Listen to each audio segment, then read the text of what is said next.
you came up in my mind because I was thinking, the stories about what you were telling me and about the rhinos and all that would be really interesting. So before we get started, or as we get started, I'm not sure, how should I introduce you as your bio?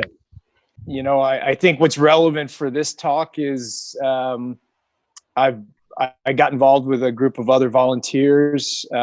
We set up a charity because we kind of wanted to play a part in protecting endangered animals, and that was back in 2010. I have a business, I have a day job, and this is kind of a project that became a second full-time day job, and sucked me in and sucked the life out of me. But it's kind of it's for a cause that I think the most important thing that I always say to people is everybody that has been involved in this project in any capacity, whether it's one of the young guys out in the bush, who are rangers who are putting their lives at risk, or it's somebody who's helping us raise money in the States. I think we all find that this allows us to be part of something bigger than all of us, and really has given so much meaning to so many people's lives. And while we're protecting these animals that can't protect themselves from man's cruelty and greed, I think what we all get back from this project is a sense of community, a sense of feeling like we're doing something that's more than just, particularly in these crazy days, I think everybody's feeling it, is, looking for purpose, looking for something to sort of feel like we're part of. And that's really been the journey of the last 10 years for our charity and, everybody who's been involved in it. So. Yeah, very cool. So just let the audience know that you came out and did some jiu-jitsu privates with me. And when we were talking, then I discovered that you'd actually been on this project to save rhinos. And it's very specifically rhinos, right? We started specifically with rhinos in 2013. We were part of a project that was moving a population of critically endangered white southern rhino out of areas in northern South Africa. And we actually airlifted them using the Botswana Air Force's C-130. And we transported, right now the project's obviously on hold, but our target was to move 100, and we had moved over 88 before we had to pause. So that was the initial project. And the goal of that project was to move the animals out of immediate danger. They were being decimated by poachers who were coming onto private ranches, reserves, and they were being moved to an area to reestablish a population, a founder population in Botswana, which had lost its rhino back in the 1980s. So the goal was really to save that existing group of animals, but really to use them as a founder population to help us spread the number of rhinos across southern Africa, so that in the event that disease or poaching destroyed a subpopulation in one area, we would have another. It was a bit of an insurance policy. And that project has been phenomenal. We had been hoping to see a 6 to 7% growth rate in terms of the population as the rhinos started mating. We're well over 12% at this point, and it's just it's a fantastic result. And I think more than ever we're seeing, because so much of conservation in Africa depends on visitors from overseas, tours, and nobody's able to get to Africa right now. Right. There's no money going in to support the parks. There's no money coming in to support the counter poaching efforts. So these animals are particularly exposed right now. And understandably, the local populations are looking at the wild animals as a source of protein. So it's a really difficult time to try to manage through. So having this population, which is on actually an island in Botswana in the Okavango Delta, it's particularly well defensed by our rangers and then the natural geography. Right. And just for some of our listeners that may not know about, so basically you're dealing primarily in northern South Africa and then Botswana and in Zimbabwe as well? So we set the project in moving the rhinos from South Africa to Botswana was one of the first projects we got involved in. Starting in 2015, we moved operations into Mozambique, and Mozambique borders South Africa and Kruger National Park. Kruger has the largest population of wild rhino left on the planet. And as a result of the fact that the Kruger National Park physically was bordered by the country of Mozambique, there was an exposed flank. So the South African Defense Force and Rangers were protecting three sides of the park, but they had difficulty policing the international border between Mozambique and South Africa. So in 2015, we mobilized with other charities and established a counter-poaching team along the border of Kruger National Park, but actually inside of Mozambique. So there was a strip of land that basically became the DMZ, and this was the true front line of the rhino poaching wars in the mid 2015 and beyond. At one point, the general who was tasked to combat the poaching from the South African side estimated that 80% of the poachers were coming across the border through a strip of land of about 100 miles into Kruger National Park, killing the rhinos and then returning back over the border. So our team was established to get control of that area, and the mandate was twofold. One was to deny poachers freedom of movement into and through the park, so that we could act as a blocker group to stop them from getting into Kruger. But then secondarily, we did have a population of rhino in Mozambique that we were trying to protect. So our team had a dual mandate, which was difficult to achieve. But from 2015 through 2017, we operated in one particular area, which was about 60 miles and accounted for about 50% of all of the incursions into Kruger National Park. And our team on the ground, which is run by a crusty old Rhodesian Army colonel, who I'm sure we'll talk a little bit more about, managed to reduce poaching by over 95%. So we were able to stop the hemorrhaging in Kruger National Park at the worst point from 2015 through 2018. Starting in 18, we moved into a partnership with an organization called Peace Parks, which was founded by Nelson Mandela and Anton Rupert and a few other folks. And they now control about 120 million acres throughout Africa, in 10 countries. And we're operating with them throughout the national park system now in Mozambique, which is about 5 million acres. And our team has been deployed in each one of those parks. And basically what we're trying to do is replicate the model that the colonel established in Sabi Game Park, where we started, and retrain and resource these teams. And we could talk a little bit about what makes it effective, but that's kind of the overview of the project at this point.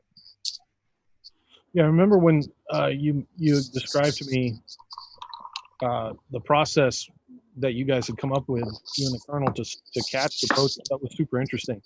But before we talk about that, what is the major market? Like, what is driving the killing of the rhinos? So rhino horn has been prized for thousands of years.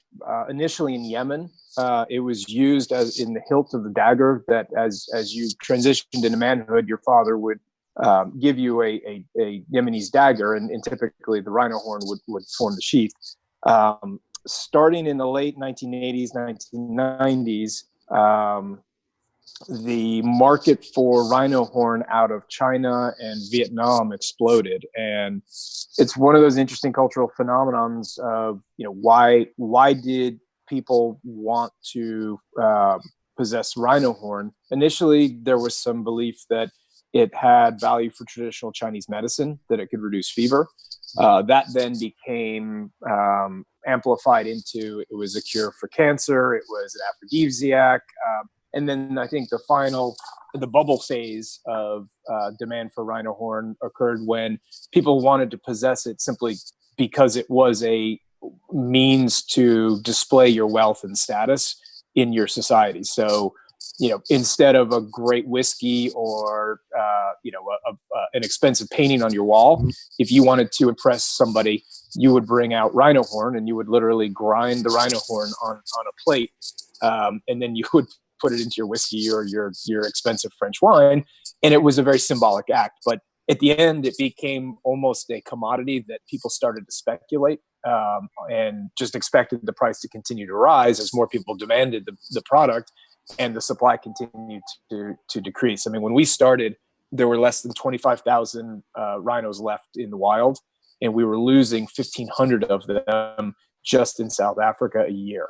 And the biology was pretty clear. At that rate of decline, we were moving beyond simply the math of the numbers declining by 10% every year. We were getting to the point where spatially, boy rhinos were just having trouble meeting up with girl rhinos to mate because there were so few of them.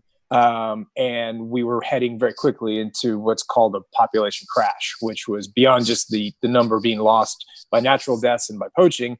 We just weren't breeding at the rates we needed to maintain. So we were right at the knife edge in 2015. We've since pulled back from those negative decline rates, and we're actually now flat, at least as of 2020 data, which is fantastic. I mean, we were moving into sort of a 30% decline, kind of straight down into the dirt. So we're now actually back to neutral population growth, which is great.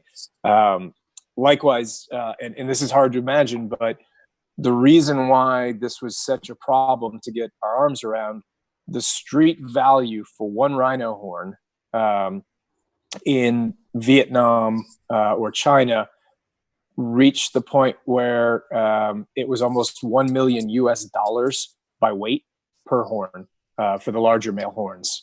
So obviously the guy at the end of the string who was pulling the trigger, shooting the rhino in South Africa or Mozambique, might only receive $10,000 of that, but right. That was enough to change his life and his family's life for generations. When you look at the average GDP of a Mozambican is about $200 a year, so $10,000 is a life changer. So there was an endless supply of young men who had no jobs. Their fathers, their uncles had just come through a horrible civil war in Mozambique. So the dynamics were just set up against these poor animals. And it seems like it was kind of a catch-22 of an economy growing in China and Vietnam, and all of a sudden now you have more people that can purchase the rhino horn.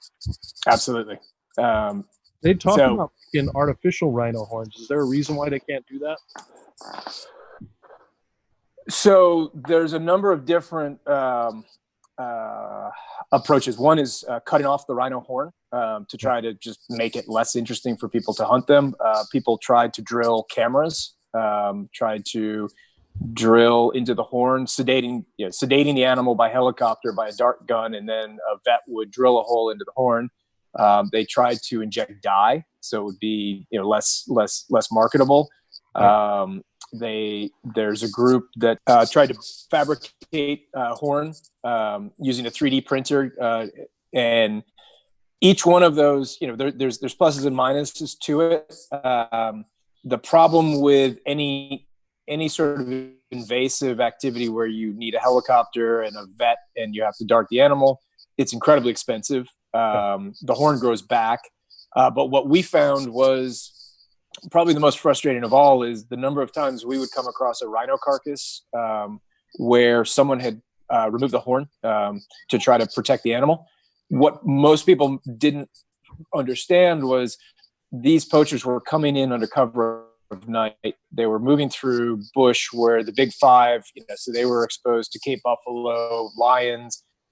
The rhinos are teams of rangers. They were risking their lives. They were going into these places. And in the middle of the night, if they had an opportunity to take a shot at a rhino, they would. And it would be difficult for them to identify whether that rhino had a horn or didn't have a horn.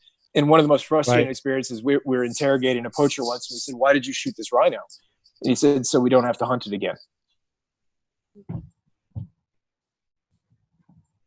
You said, "What? Why would you take out this animal if it has no horn?" He says, "So we don't waste time tracking it."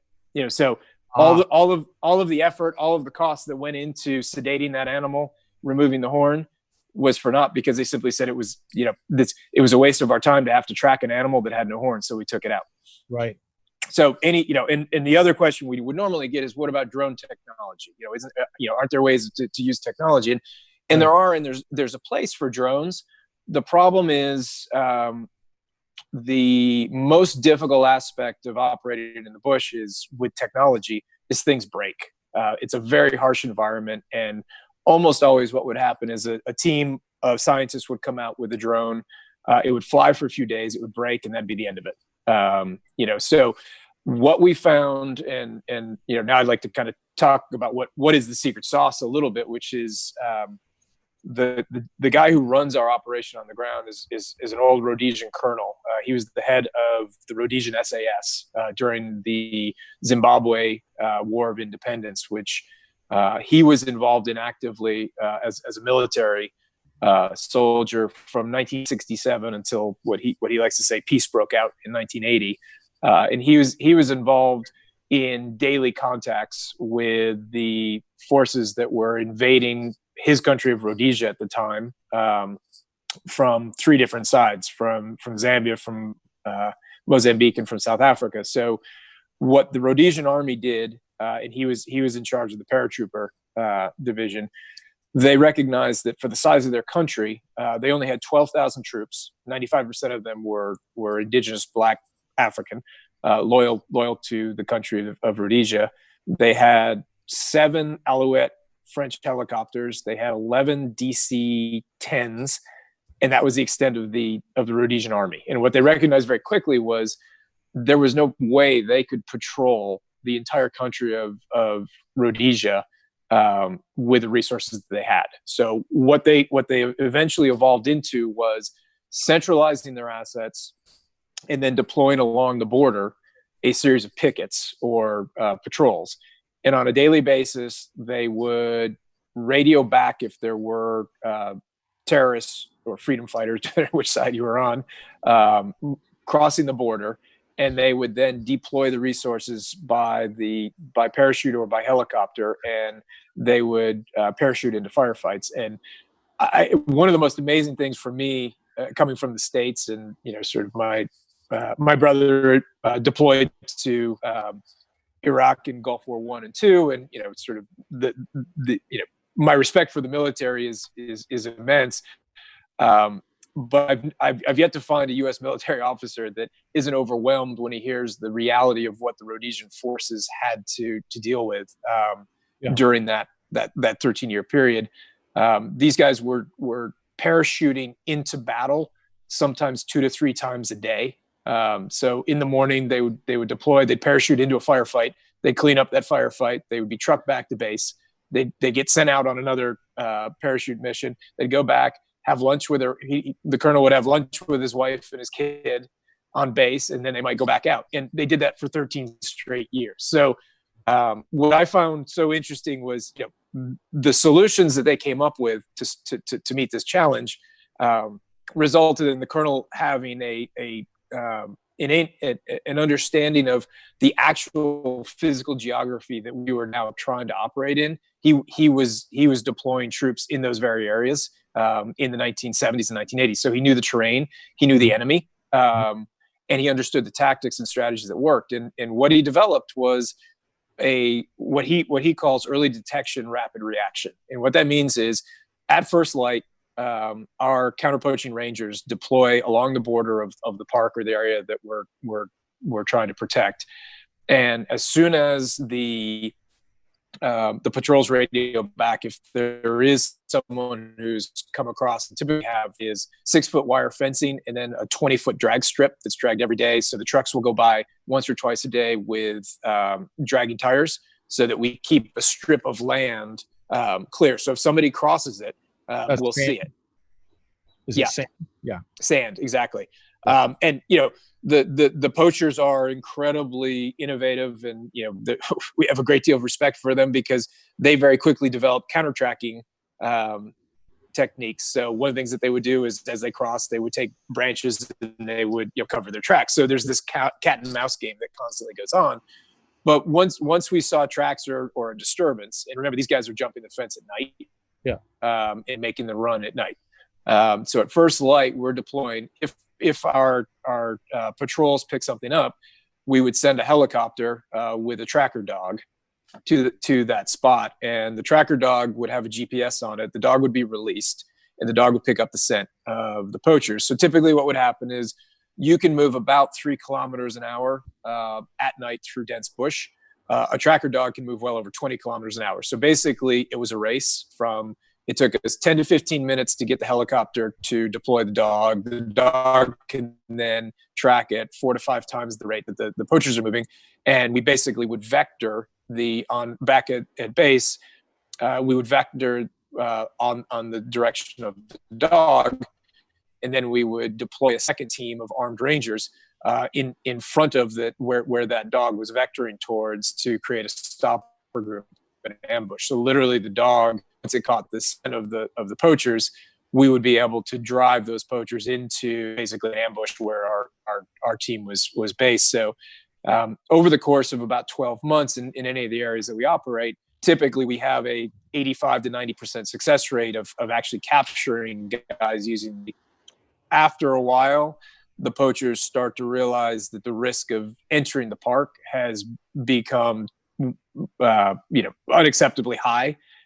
And we then move into what we call a maintenance phase, which is more of a policing enforcement phase, where we're not trying to, kind of the first phase of the operation is really, kind of the Marines trying to take the beat and get control of the area. Once we get control of the area, we can move to a much less resource intensive kind of maintenance phase. And that's kind of the model of move our troops. They really are shock troops. Move in the troops, get control of an area, train the local rangers, better resource them while we're trying to get control of the area, and then try to establish a kind of a stasis. And we don't stop 100% of the poaching, but if we can reduce poaching by 90% in an area, that's huge. We can get back. And that's really comes down to numbers, math, and I think talking a little bit about jiu-jitsu and I think what I found so interesting about your approach and how you view jiu-jitsu and how you try to teach it. I think so much of what you do with your approach is very similar to what I found so appealing and effective about the guys that we work with in Africa, in terms of it's not about technology, it's not about the latest move or technique. It's about what are the fundamental things that have actually been proven effective and battle tested in the real world over time. And I think that's really the connection for me between the two. I'm just a guy, like I have a day job, and sort of my value add to the whole project is, we raise money here in the States, to help pay for the helicopters and all the things that go on over there. Right. But when I do go into the field, I'm basically a liability. I'm not a South African who was born and bred in the bush. I don't know how to track. So when I first started going over there, I was involved in a couple incidents where when we're outside of the park, it's kind of a war zone, and the poachers would attack us. So we're involved in a number of ambushes.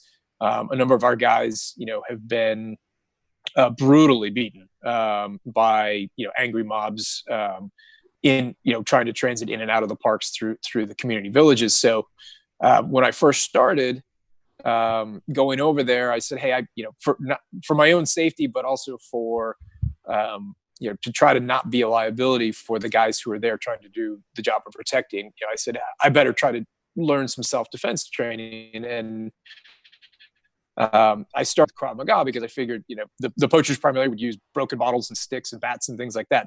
That was the weapon that they had most readily available. So I started with Krav Maga, and it was great. And I don't want to say anything bad about any other martial art, to each his own.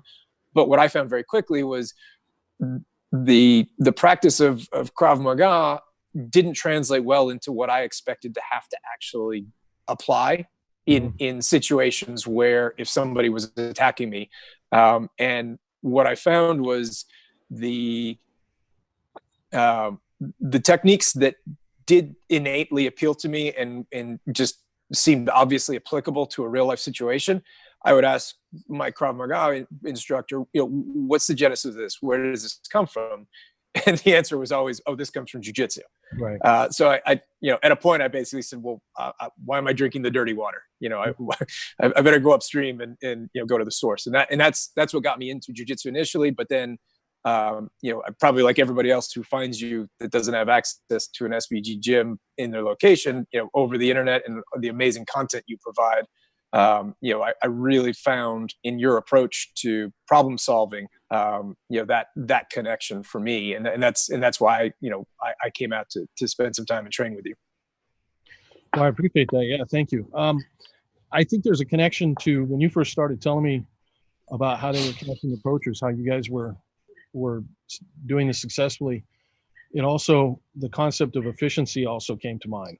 You have limited resources, you have limited time, and you have to be as efficient as possible. And actually what was fascinating to me after talking to you was the low tech solution turned out to be the most efficient solution, because my first question was, so you have to have this perimeter, this fence, otherwise the whole system doesn't work. Why don't you use electronic technology? Mm-hmm. But I guess it's just too harsh of an environment. Yeah. Yeah. Cost actually works better. Cost.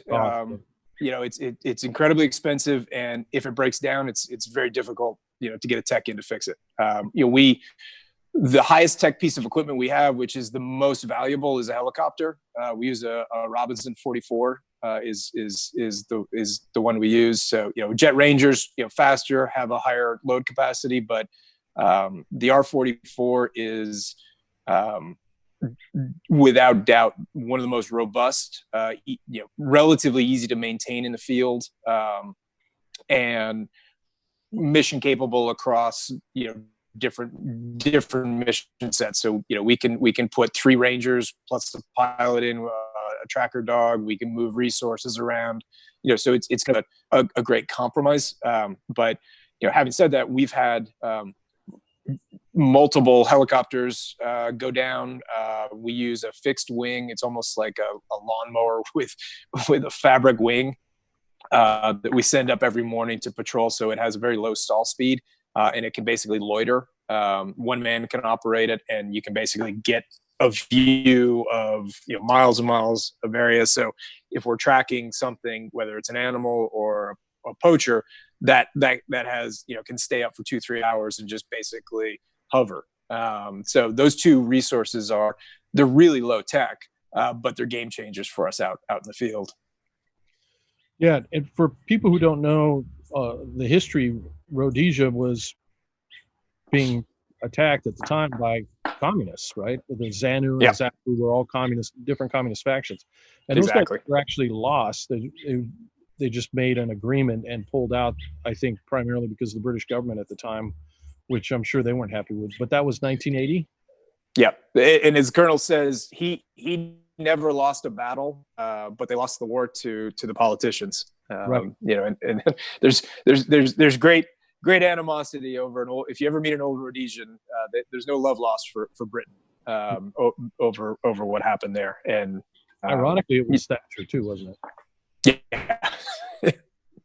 But was he, when he set up that system, and so he was tracking communist rebels, was he also using sand and tires?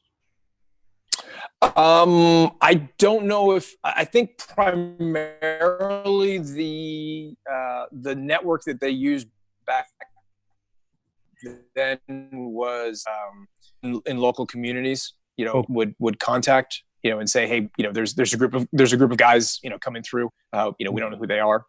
So I think, they've evolved the tactics, but, the use of tires and dragging and fences, the fence is nothing more than a line in the sand, for, they can get over under that fence, no problem. Sure. It's really meant as nothing more than it's the perimeter, and it's, if you cross that, you're no longer, a community member going about his business, in communal lands. You've entered into a national park, and you've now broken the law. So, right. And that's one of the real challenges. Mozambique is a socialist country, so the legal system, the judiciary, it's a really, so. Unfortunately, we will catch the same poacher 3 or 4 times. Because he's caught, he's interrogated, he's turned over to the police, and we're not a group of white mercenaries operating without a leash. Right. We're working under strict government of Mozambique. When we would deploy, we would have our rangers, the local park wardens, and also the police or the military would deploy as a unit. So the actual arrest and interrogation would be undertaken by an authorized police or military personnel. But once they were out of our hands, they would go through the judiciary, and these guys are basically think of organized crime. Crime syndicates control the entire process from recruiting the young guys out in the bush to go out and risk their lives, through to transport through Mozambique to the ports, and then on shipment, by air or by sea. And it's amazing. We had an incident where a tracker unit had been installed in a rhino, and it just happened to be shot. They tracked that horn, and it, from the time it was removed from the carcass, it was in Vietnam 24 hours later. That's how efficient the transportation network was. That's pretty incredible. Yeah. So you mentioned to me too when you were here, they rent the guns, right? Yeah. And they may only have a couple bullets, which explains why sometimes it becomes so dangerous that they want to fight back, because if they lose the gun, it's the gun's worth however many thousands, and there's no way they're going to be able to pay for it. The gun is worth more than their life. So they understand if they don't come back with the gun, don't come back. Right. So the stakes are incredibly high for them. They're risking their lives, by entering into, Big Five territory where these animals, present a danger. They're obviously, exposing themselves to, being, caught by us. And probably worst of all, they run the risk of losing the weapon. So unfortunately, these young men, they don't have a better option. In many cases, there's not, and to understand, to put it into context, these are communities that are living on the margins around the park. So imagine your typical African savanna scene with a mud floored thatched hut. And that's where these guys are coming from. So, they live in the shadow of their fathers and their uncles and older brothers who actually fought and were war heroes during the war. They have no job prospects. They have no opportunity. And they're told to, they can no longer move through and hunt the animals that, they used to hunt for protein, for thousands of generations before, these places became national parks. So, it's not acceptable, but it's understandable why they do what they do. It's way above my pay grade how you solve that social challenge. Our goal was, we recognized that we were the tip of the spear, and our job was to make sure enough rhinos for somebody else smarter than we were to actually come up with the bigger picture solutions. One bigger picture solution you mentioned to me that I thought was interesting was education for school kids in China. Mm-hmm. Yeah. And trying to make it uncool to have a rhino horn, basically. Yeah. So you have daughters. Somebody, an organization came up with the idea of going to Vietnam and China, and at $1 million, there weren't that many people that could afford this item. So what they recognized very early on was, in Hanoi, there were only 7 private schools where everybody who was wealthy sent their kids to. So they focused on those 7 private schools, and they essentially created little ambassadors. So they took your 12-year-old daughter or 14-year-old son. They held contests. Some of them got to go to Africa. They took these young Vietnamese children to a rhino sanctuary where orphan baby rhinos who had lost their moms to poaching, were being nursed. And they basically showed these children, kind of what a rhino was, explained to them, that if you remove the horn, it wasn't something that just grew back. It was a violent act that killed the animal, and there's just a lack of understanding. I mean, there was there was an interesting story that came out years ago about a Chinese legislator who literally didn't understand what the big deal was about stopping rhino poaching, because she thought that the horns just fell off and the ivory from the elephants just fell off and they picked it up. So there was just an education element. But what was brilliant about what this charity did in Vietnam was they basically showed these kids what was going on, and then they relied on the power of your 12-year-old daughter nagging you to stop doing something. So they recognize that a 55-year-old man isn't going to change his behavior patterns, but that 12-year-old daughter nagging at him might be enough to temporarily bend his behaviors, but certainly is started the process for the next generation to just change their consumption preferences and habits. And I think our goal was to work with great organizations like that who had the long-term solution, by making sure that there were enough rhinos left for those sorts of 10, 20-year plans to be effective. Right. Is there a similar program in China, or is that just Vietnam? What's interesting is by 2017, 2018, most of the trafficking was transiting through Vietnam, and traditionally people think China for elephant and all that. What's great is in China, because of their system, when the government decided that they were going to ban shark fin soup, they simply said, we're no longer serving shark fin soup at any state functions, and we don't think anyone else should do it. And you basically had pretty much societal compliance, that everyone just stopped using shark fin soup. They did the same thing with ivory. They said, we're going to shut down the ivory markets in Hong Kong and China. And that's something that they can achieve. So what happened was all the illicit trade started to move to Vietnam and some of these other places. So that's why the focus was on Vietnam. Okay. Interesting. Well, if somebody's heard your talk and they're interested in helping the rhinos or being involved in this, what is something someone in the United States can do practically to help? We are always struggling for funding.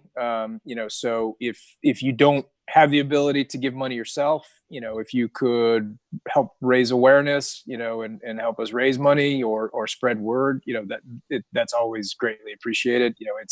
We've been doing this for this particular project with the Colonel going on 6 years. And we run on a budget of about $400,000 to $500,000 a year. Most of that goes to the helicopter and the pilot and fuel. But it's a heavy load, every year to sort of sign up, to meet that budget. And we've been able to do it, but it's always a struggle. And in these times it's particularly difficult, and I think everybody's probably tightening their belt all the way around. But if you can help us raise awareness, and do small campaigns, and everybody chips in a little bit, anything is greatly appreciated. But the question we often get, particularly for folks who are ex-military, they say, hey, can we come out and help? And one of the challenges we always have is there are very strict labor laws in Southern Africa. So it's very difficult for a non-South African or Mozambican to obtain a work permit to be able to operate in the field. So that's one of the real challenges we have. But the most important thing is probably just to exactly as you're doing. I think in this difficult time that everybody's focused on COVID, those animals are probably more at risk than they've been in the last 5 years, because we just don't have tourists going out there and spending money, in keeping these parks funded. So I think, just not losing sight of, we got control of the situation, but it could very easily spiral out of control again. So, sure. Anything we can do to, sort of keep people focused on, we're all hurting, but, those animals can't protect themselves, and that's kind of that's our challenge.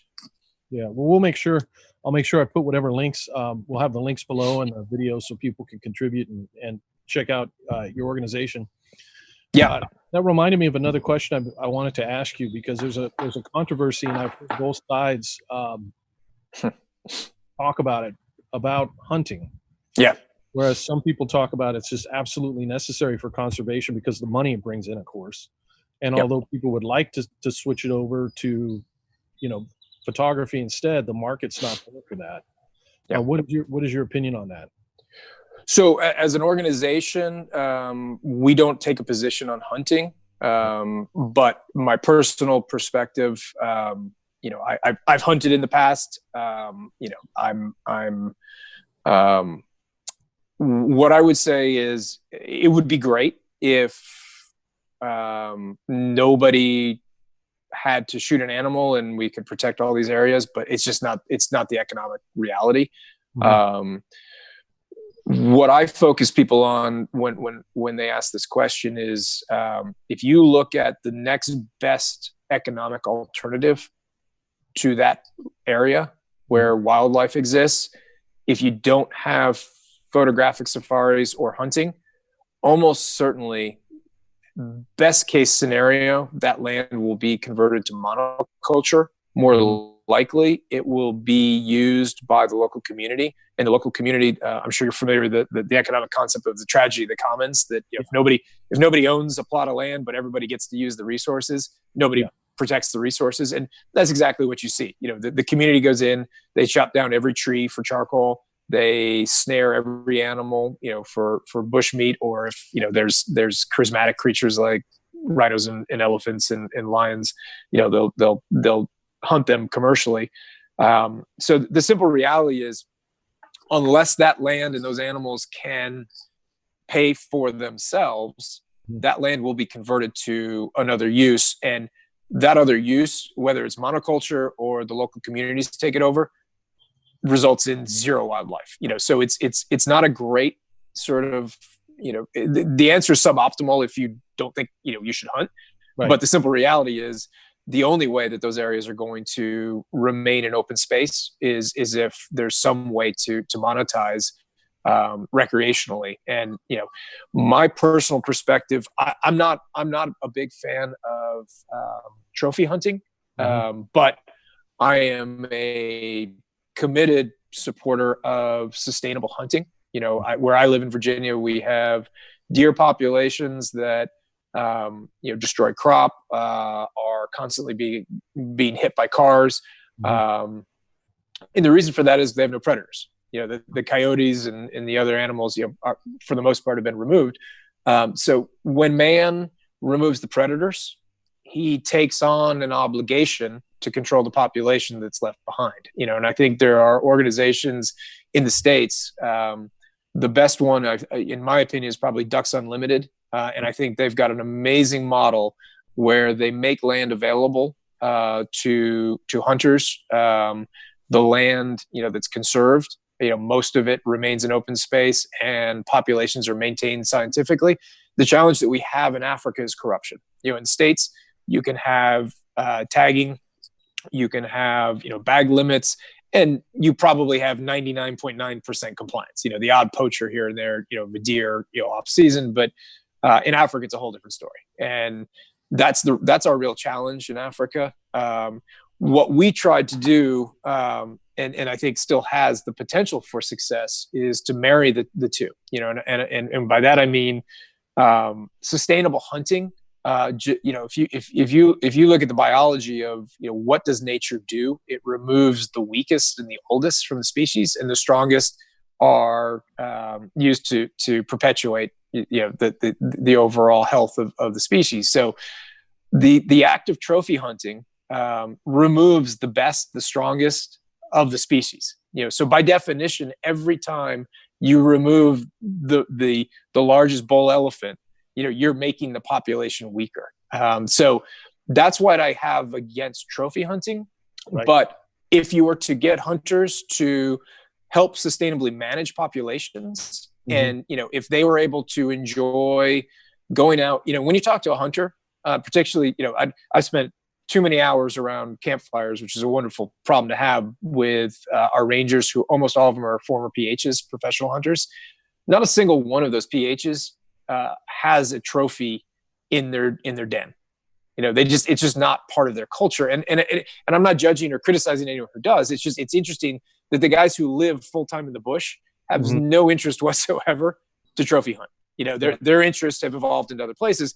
And most of the hunters, and we've received funding from Safari Club International, and they've been great supporters, and we're aligned in sort of missions because they take a scientific approach to manageable, sustainable hunting, and we love working with them. What we find is most of the older hunters, lose the desire to bag the once they've gotten the trophies, they tend to move and evolve into just wanting to be out in the bush. If they take an animal, it's occasionally, and that's the sort of, I think, evolution that would be great to see, is if hunters could become, it really live the credo that they say, they're the stewards, the custodians of these open spaces. If we could get them to be part of the solution in terms of come out, help us manage and sustainably, take out the animals where we have overpopulation problems, that would be fantastic. And what doesn't often get transmitted by WWF and all the other, bunny hugger organizations are, Kruger National Park had an abattoir, a culling processing facility for elephant in Kruger, because Kruger has approximately, the last count is, I think, twice the carrying capacity of the land in terms of an elephant population. And elephants are incredibly destructive, and they destroy habitat, not just for themselves, but all the other animals. So they have to be managed. So for many, many years, the Kruger Rangers, one of their jobs, unfortunately, was to cull and maintain the population of the elephants. And then the elephant meat was processed in the abattoirs, and that protein was used to feed the local communities. Well, there was a great uproar, when people in the West heard about this, so they stopped it. And the result was that, unsurprisingly, the elephant population exploded, and the only solution that was left for the rangers were to turn off the artificial boreholes, the watering holes that supplied water to the animals during the drought. So instead of the elephants being culled by rangers in a ethic, these animals were dying of dehydration. And I don't know about you, but that doesn't sound like a great solution, to me, to solve the problem. So it's a really complicated issue. And so that's my thinking on hunting. Yeah, that makes sense. Looking at the results rather than the intentions of the program. Yeah.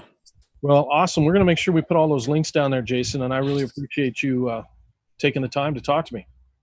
Absolutely. It's a pleasure. And, I'm so grateful to have met you and had a chance to train with you a little bit. And, I hope that you and your family are safe, and I hope everybody in the SPG family, I hope we all get back on the mat soon and get back to life. But I think, if I've learned anything, I didn't come to jiu-jitsu with many skills. I started at almost the age of 50 and a worn body. But, I think the resiliency that I learned on the mats, really has helped me in every aspect of my life. And, I think that's what I'm most grateful for, is, having met an amazing community of people like you and the guys out at your gym. And I'm super grateful to have you all in my world. So thank you. Thank you, Jason. I look forward to seeing you again soon. Absolutely.